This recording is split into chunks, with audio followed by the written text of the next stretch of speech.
Hello, my name is Ian Moffat. I'm the Program Coordinator Assistant for the Office of International Studies and Programs.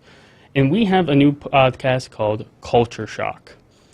The definition of culture shock is the feeling of disorientation one is subjected to when thrusted into a new culture.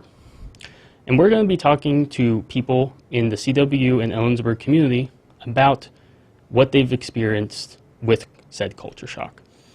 And our first guest is Professor Michael Johnson of the French language here at CW on campus.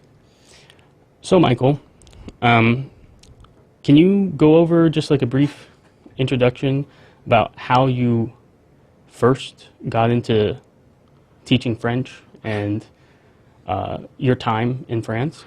Sure, yeah. So I grew up in the Seattle area. I went to Mount Lake Terrace High School, actually graduated in 1994, and had the extreme fortune of getting a scholarship that allowed me to do my 4 years of undergraduate study at the American University of Paris.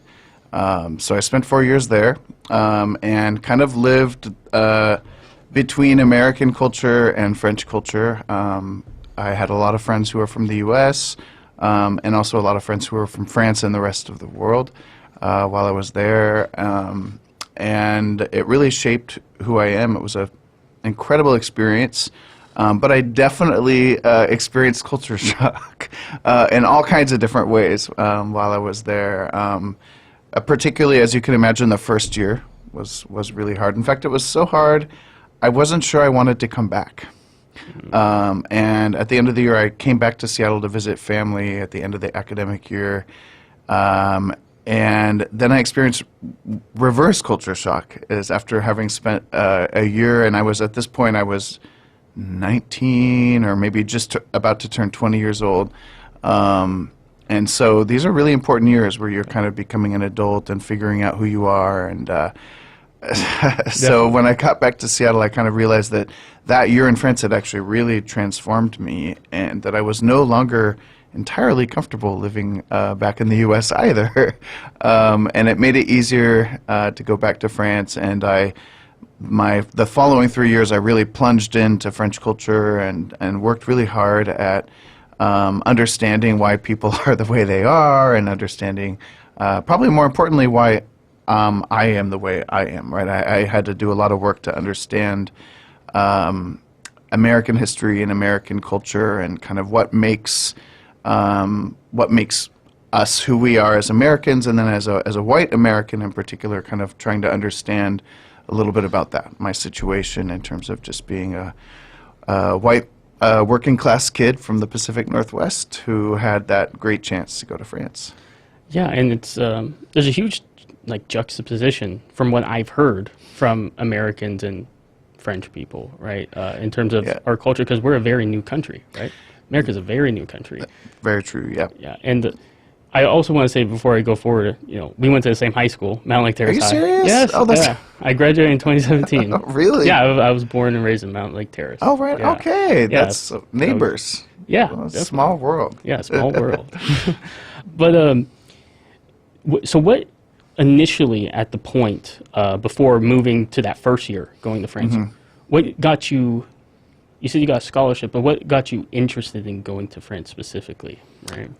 That's just something I think I've always been curious about other cultures. I remember when I was really young, like in elementary school, whenever, I went to elementary school at Bagley Elementary in North Seattle, kind of near Green Lake. And during that time period, it was in the 80s, there were a lot of waves of immigrants arriving, including Ukrainian, interestingly, now that there's war in Ukraine, I bring that up, of some Taiwanese and Central American and South American immigrants who spoke different languages. And I remember as a kid always being really curious, and I remember reaching out to them and asking questions and asking them to teach me words in their languages and so on and so forth. So part of it has just been, I've always been inclined to be curious about languages and cultural differences. And then when I got into high school at Mount Lake Terrace, Yeah. the languages that they offered were Spanish, French, and Russian, actually. Oh, really? That was kind of interesting. Yeah, Yeah. they didn't have Russian when you were there. No, right? no. It was ASL, French, and Spanish. Yes. Oh, interesting. And Okay. most people chose French. French? Yeah, Okay, very interesting.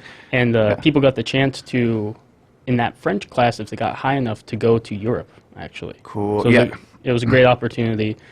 So going forward, I want to get deeper into your experience in France firsthand, right? Yeah. So, how are for example, how are the politics different than American politics, or the social dynamics? Maybe you could just kind of go into that a little bit. That's a good question, because that is one of the areas where I really did experience some cultural differences that I think, and this depends on who you are in the U.S., right? My family was pretty apolitical.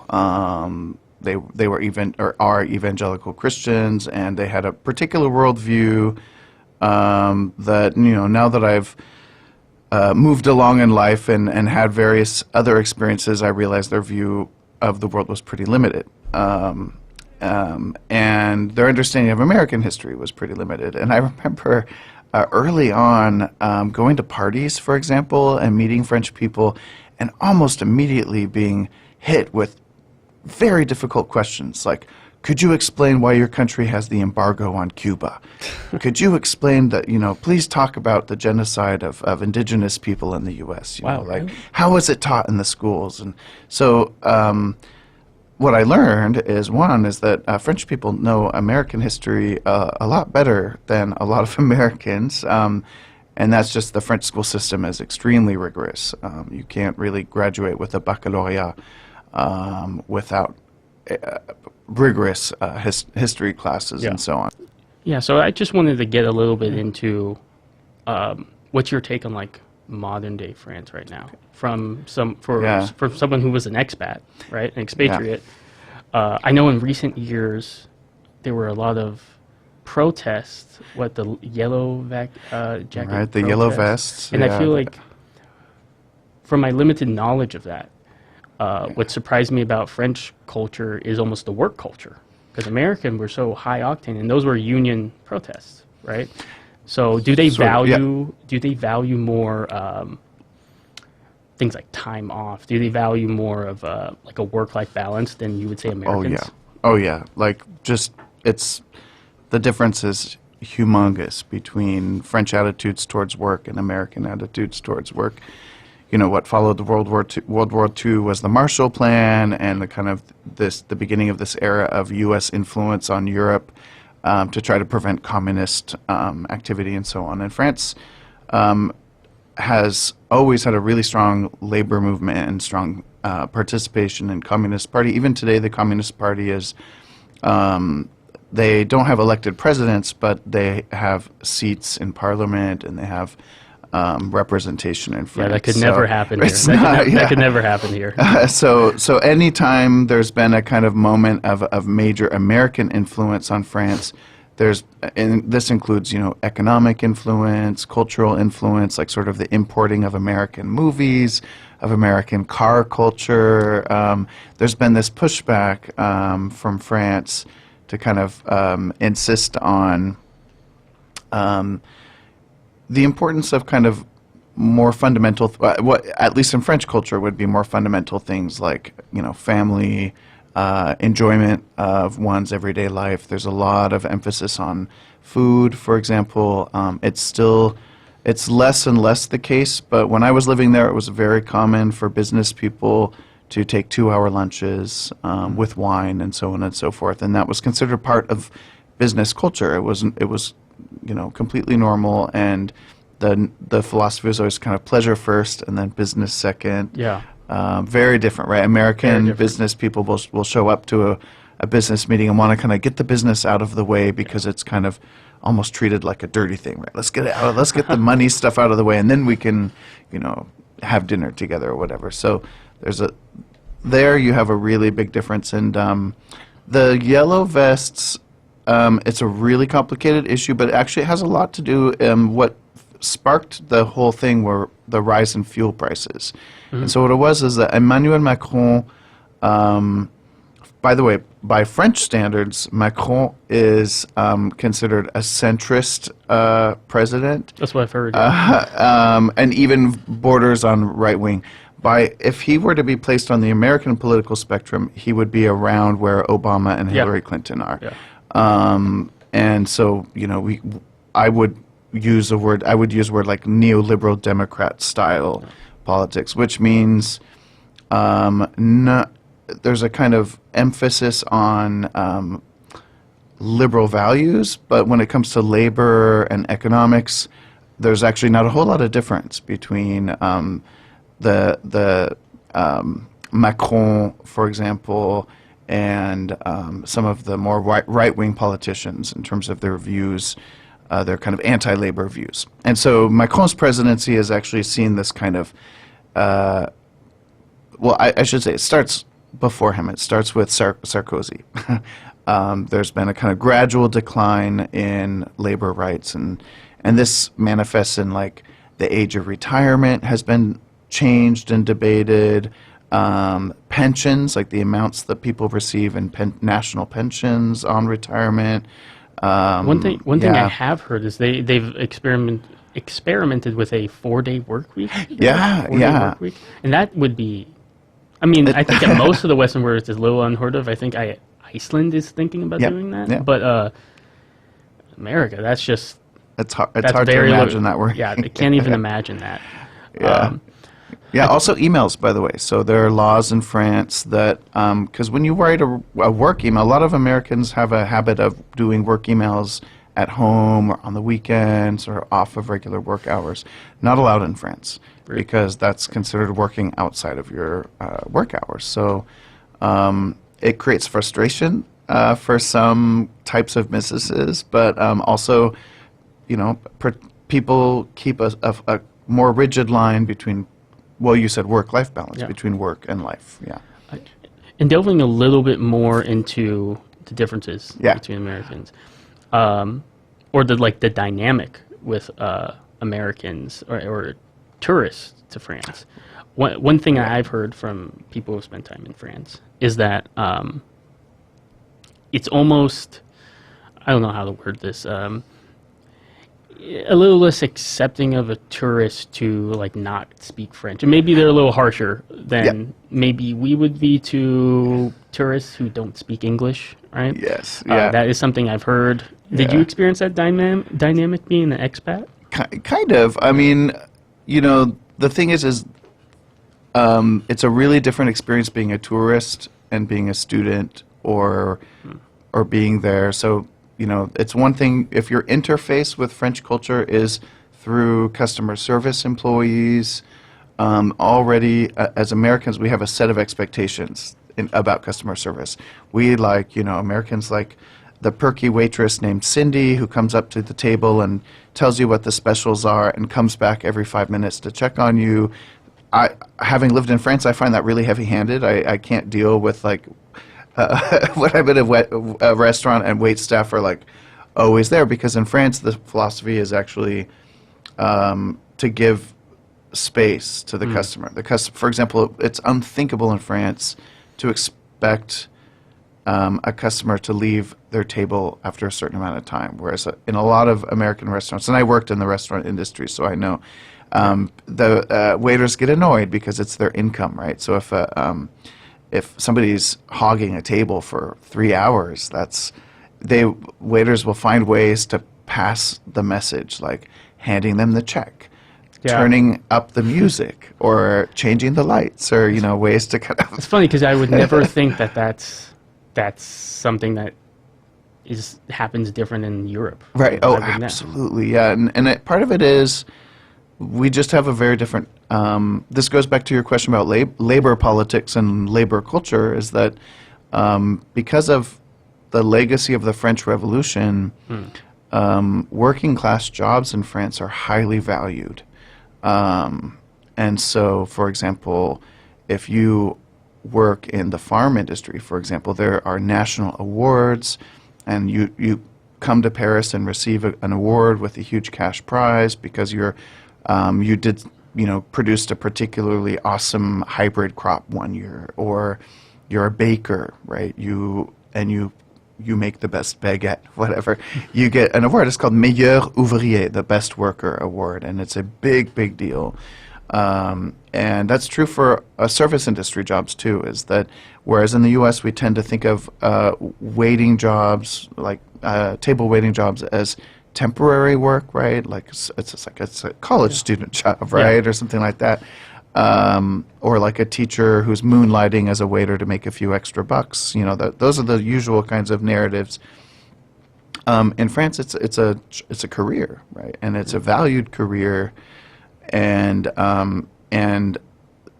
they're paid not on tips, right? They're paid a proper salary. So you don't tip. You don't need to tip in France because it's services included, is what it says on the bills.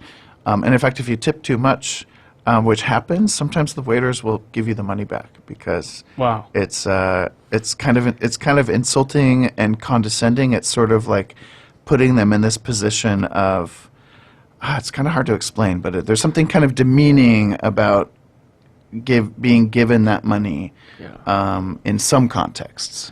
I kind of understand what you're saying because I spent some time in the Philippines, right? Ooh. And there isn't a tipping culture. I don't think any interesting. country has a tipping culture like America. Right. Very right? true. Yeah. And I would overtip, apparently, because I was going by percentages that Americans use, like 20, 25%. Yeah, we go like 15, 20. 15 to yeah, 25%. And my uncles were saying, Ian, that's ridiculous. Maybe 50 pesos at the most, which is like $1. So I was thinking American dollars, but it doesn't. The inflation is different there. The prices are way different. So I would obviously get way more support than I did. I was like, oh, an American, that's tipping a lot. Right. So I found that very interesting. But maybe it's almost the opposite of France, where they would never see that as insulting in the Philippines, for example. Just as an opportunity. Right? Yeah, same. I've traveled. I recently traveled to Mexico, and I have a habit of over tipping there too.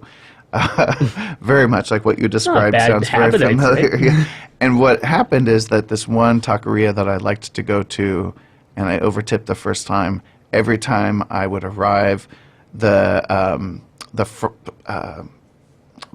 cook manager person would run up to me first, right? So because he had identified me as like a VIP customer or something like that. Yeah. And it was a little weird then it became weird, right? Because it created a dynamic of like kind of servitude. Yeah. And that's the issue for French people, is servitude is a really complicated position to be in after after the French Revolution was about getting rid of the monarchy so that the peasants would no longer be in a relationship of servitude in relationship to the nobility and the clergy. So any kind of interaction that might have a shadow of that dynamic of like servant master, in France, the person who's offering the service very often will make themselves the master, and you have to be kind of their obedient servant. And that's such a great point, and I feel like this is a great thing for the audience to learn about France's history and why that translates into modern French culture throughout disseminating down from all the way the French Revolution, because both people from France and the U.S. can learn from each other. That's why podcasts like these are great, so you can really just break the barriers and understand why cultures are different. I did want to pivot over to kind of the interpersonal culture shock that you experience. Maybe I can set a foundation here. One thing I have heard from Europeans as a whole that they just don't get about Americans on interpersonal level is we'll just greet people in public, be like, hey, how you doing?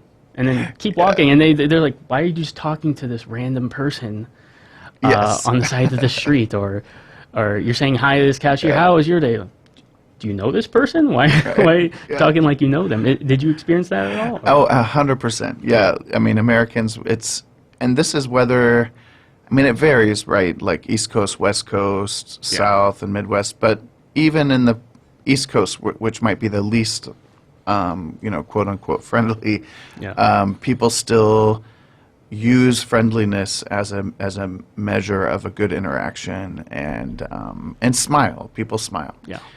People reserve in France. People reserve smiling for friends and loved ones. Wow. But you don't smile to a total stranger. I mean, unless it happens in.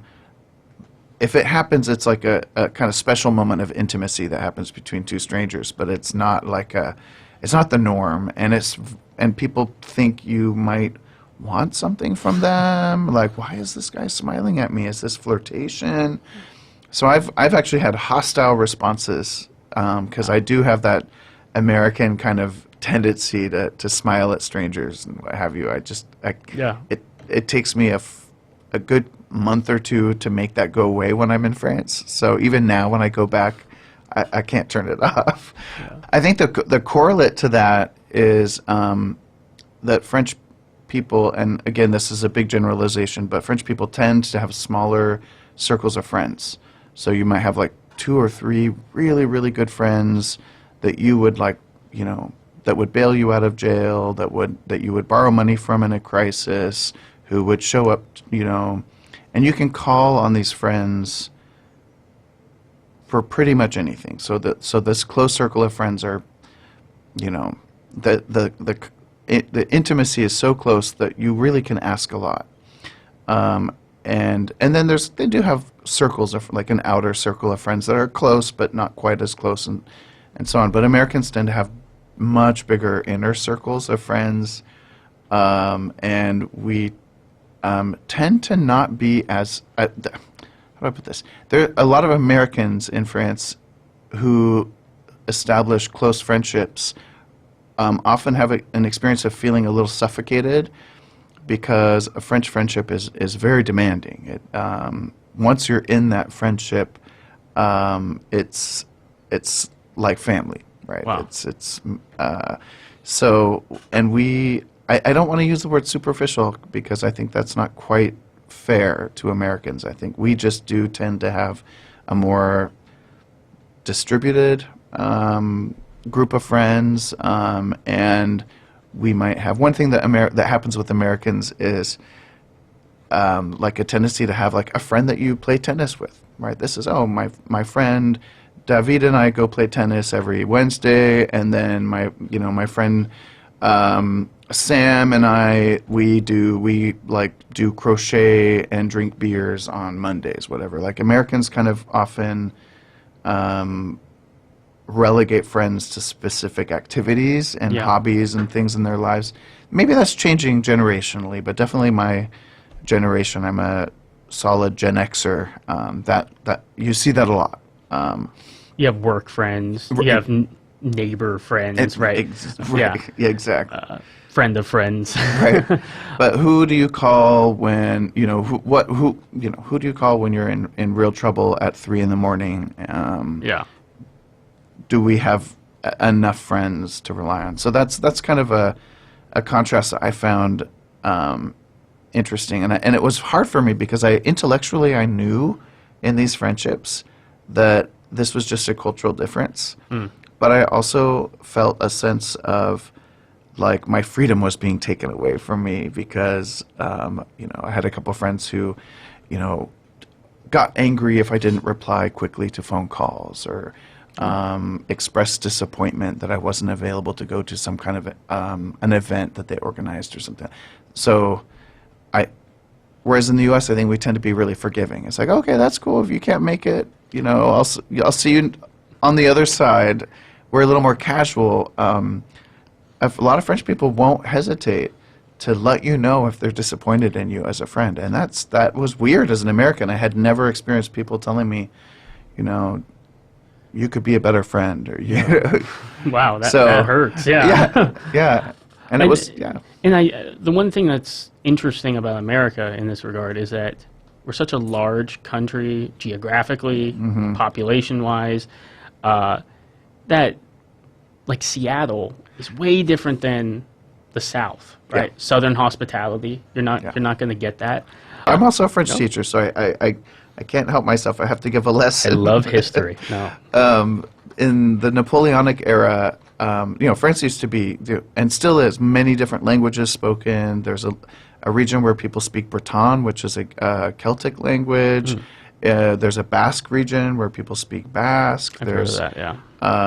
In the south, there are dialects that are related to Occitan and Catalan, so there are kind of dialects spoken in the south that are not French. And then in the north, you have areas where people speak Flemish. There's also Corsica, where people speak Corse, or Corsican. In French, they call it Corse. I'm not sure what we call it in English, actually.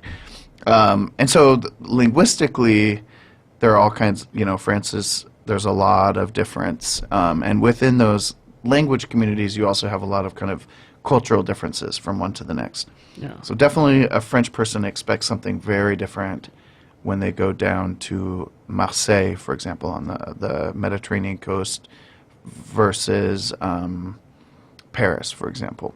So people might expect warmer kind of, what's the word, like a warmer hosting, like a more welcoming kind of vibe from people in the south of France. Okay. But maybe a little bit more of like anger and aggression. They're the stereotype that northern French people have of southern French people is that they're a little bit more passionate, something like That's that. very interesting. So, but back to Napoleon. Yeah. Napoleon established very much a homogenous French culture. So this is when the French language became pushed as the norm for everybody in Napoleon's era, and in general, French people understand their Frenchness in terms of a French concept of citizenship, which is a universal concept of citizenship that overrides individual community difference. And that's actually, like, if you want to talk about what's going on in France today, one of the big issues is the legacy of French colonialism. So France occupied colonial territories, many of which were Muslim, right? So North Africa, parts of West Africa, and so now, after decolonization, a lot of immigrants from those formerly French territories and colonies are living in France, and are practice Islam in varying degrees and ways, and French a lot of sort of white Catholic French people see that as violating the French notion of citizenship as this universal kind of a universal category that doesn't recognize individual difference, right? Before you're anything, before I'm Muslim or Jewish or Christian, before I'm Southern or Northern or Basque or whatever, I am a citizen. And a citizen overrides everything else. I did want to pivot to one thing that you talked about earlier about the languages. Though. Yeah. When you were there, how was the language barrier with you just learning French? Yeah, that's a good question. It like you said, there, and as the sort of stereotype goes, right, the French people are protective of their language and don't respond well when tourists come speaking English. Like, so there's that. And I had taken 4 years of French with Heidi Monrad at Mount Lake Terrace High School, so I felt prepared. I was totally not. I know her. You did? Was she still teaching? I think so. Okay. Yes, Miss yes. Miss Monrad. Yes, yeah. I do know who she is. Yes. She was the best, and I learned a lot of French, but not enough. It doesn't really. 4 years of high school French prepares you to definitely to be a tourist in France. I was able to like order food in restaurants and order tickets at the subway station. Like that type of stuff was fine, mostly like. But sometimes there are exchanges, like everyday exchanges, where if you don't have the script, if you don't know the script, even if you have okay French, it happens so fast, you get caught off guard, and you feel like. And there's probably colloquial differences, like the dictionary definition is way different than like how people really view that word. Yeah, and that's been a lifelong process, is learning the more idiomatic stuff, right? Those expressions. Yeah. Even today, I'm still learning them. You know, they come. It's like, oh. In fact, today there's this one expression I was reading a French blog, and she had written something about the les 400 coups, which means the 400 blows. Like a punch in French is a coup, C-O-U-P. And it was, the context was sort of like somebody who had graduated and was going to go off on an adventure. And the adventure was described as the 400 coups, or 400 strikes or whatever. And I was like, I thought I knew what that meant, but I don't totally get it. And then I looked it up and found out that it's kind of like, in English we have that expression to sow your wild oats. Okay. It's kind of the French equivalent of that. It's like to go out in the world and have wild adventures and get in trouble. I think this is a good pivot point to go to your experience in Texas. Right, yeah. And, how we can juxtapose the your experience and your relationship that you had Right. in Texas and compare it to France, compare it to just the broader Right. America, really. You know, as I was saying, the interface matters when you're talking about culture shock. So, you know, Yeah. tourists in France have one experience. Our CW students, when they go to France, they have an experience that's grounded in the classroom and what are the French cultural expectations of teachers and students and so on. But to me, one of the major kind of ways in which I experienced culture shock and also just developed some skills cross-culturally, like to be kind of a more humble person and better at communicating a cross-cultural difference, was in relationships, was in romantic relationships. And you know, I had my first major relationship was with a French guy. I think it was my third year in college, and I had just come out, and I was ready to go, and I met this guy, Alain, and we had like kind of 1.5 year relationship, so like long for somebody in their 20s, right? At least at the time. And I actually didn't experience a whole lot of conflict with our cultural difference because we came from similar backgrounds. I had already been living in France for a while, I think, so maybe I had already made those adjustments, but I didn't really experience that relationship in terms of constant cultural difference. And also he had lived in the UK. Each of us spoke both languages, and so I think we were kind of nimble at working around our differences, our cultural differences. Fast forward about 10 years, I got my first major academic job at the University of Texas. I lived in Austin for 7 years before coming here, actually. So I moved from Texas to here. And for 3 of those years, I was in a relationship with a guy from Mexico. And so that was another kind of, and while I was in Texas, because it's obviously on the border, Yeah. it's very easy to get to Mexico. You could take a bus to the border and walk over the border and get a cheap bus to Mexico City and be in Mexico City the next morning. So Yeah. I did that a lot of times. I did a lot of traveling around the country. But also, while I was in Texas, had a lot of friends who were Mexican, and we spoke a mix of languages. We'd speak Spanish and English, kind of Spanglish with one Spanglish, another, yeah. basically. But that relationship was interesting because it was one where I felt my cultural difference really strongly, and I think part of it had to do with the fact that he was from a rural, working class background in Chiapas, and part of it, I think, I'll like go to the point, which was our experience of time was very different. So I remember being with him. His name was Mauricio. So I was with Mauricio, and we were going to meet a friend. And we got in the car, and I was kind of along for the ride, and we kind of just drove somewhere, and we sat in a parking lot for like 2 hours waiting for this person. And I was so annoyed, as an American, my time is money, right? Time is valuable. I wasn't used to that. Like, his relationship to time Wow. was a lot more, like, I would say qualitative, whereas I had a more quantitative relationship to time. I was kind of thinking, like, I could be doing something else. I could be at home. I could be either reading a book, watching TV, but here I am sitting in this car. But for him, it was just time spent waiting for a friend, and it was time in the car. He kind of experienced time a lot more in the moment. And I would say also tended to enjoy himself a lot more. Like, I think I was kind of stressed out a lot of the time, and he had a much easier time going with the flow. Yeah. And I think a lot of that had to do with the fact that there's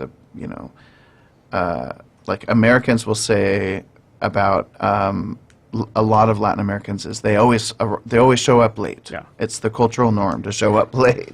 Same thing with the Philippines. It's called Filipino time, and Filipinos will make fun of Filipinos about it. Like, That's oh well, great. add a few minutes because they're gonna be late. Right. And yeah, that's one thing I experienced as well. If you conceive of your time in terms of money, which I think Americans actually do, that whole time is money thing is profoundly, I think it shapes our society in ways that are not great. Time is money. Yeah, that Right? really is an American saying. Yeah, oh yeah. Whereas I think in Mexican culture and French culture is interesting. It's a little bit kind of between Mexican and U.S. There's still some time is money stuff going on in France too, I have to say. But they tend to treat time like Probably in Paris. experience. Yes, Yeah. Paris, high productivity, lot of stress. Yeah. But when you're not working, you're not working. So there's that. There's partitioning in France, whereas in Mexico people work like crazy. It has one of the longest work weeks in the world. Oh, wow. Yeah, Right. no, there's a lot of labor exploitation in Mexico. It's worse than here, much worse than here.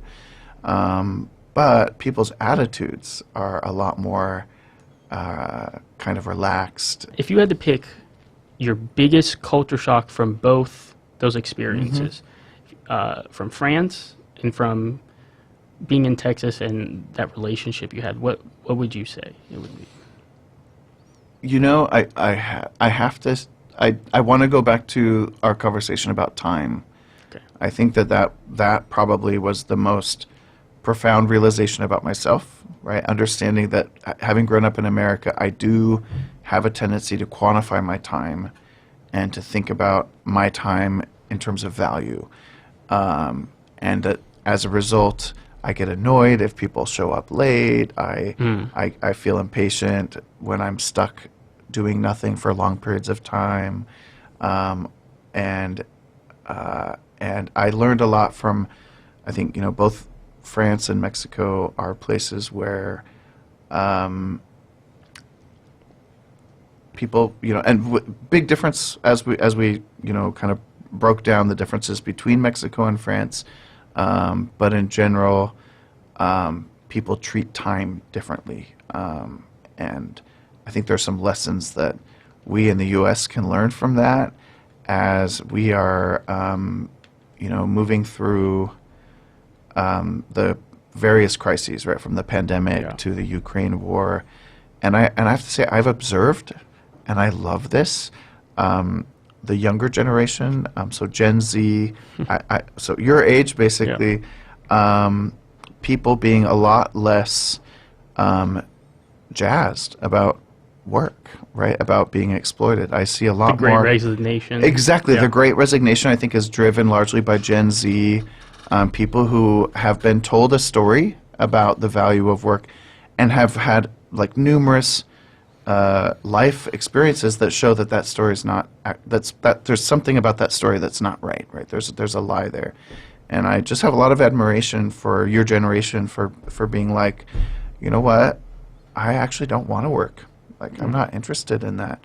I want to have meaningful experiences. I want to have meaningful connections with people, but I don't want, I don't want to exhaust myself Yeah. and be hyper productive. So it's not to say that that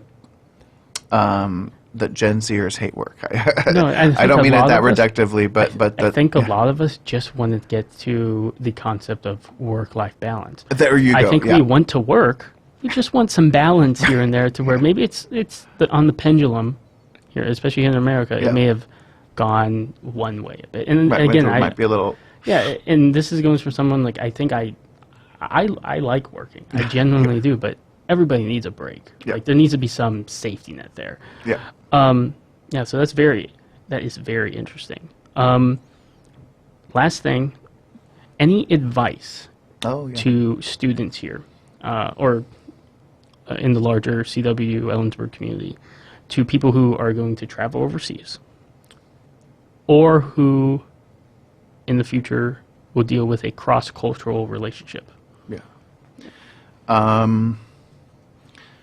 It's it's really hard when you're in the moment and you're experiencing a strong emotions and you have a kind of conflictual relationship to a person from another culture. It's really hard to do that work of stepping back and taking distance and seeing how that conflict is shaped by your cultural differences. And so my recommendation is to not be too hard on you. Don't beat yourself up for having those emotions. Even it's a process that takes a lifetime, and there's no quick fix. But if you just have, even after the moment, right? So you messed up, you yelled at this person or whatever, you alienated this other person, but afterwards, the next day, you think, oh gosh, I was really not fair. I was operating on these American assumptions about time, efficiency, what have you. That's the work, right? You might only figure it out a week, sometimes a year later, that, oh man, I was the one there who could have taken a step back. And so the goal is to just keep moving towards being self-aware, and try to understand your own position and how that shapes your dynamic, right? If you are in a kind of situation where you're feeling like all the badness is coming from other people, then you're probably wrong, you know. And I can take that advice totally, because when I was in the Philippines, looking back like a year later, I was like, man, I was a bit too hard. Like, why don't you guys do this way? Or like, what?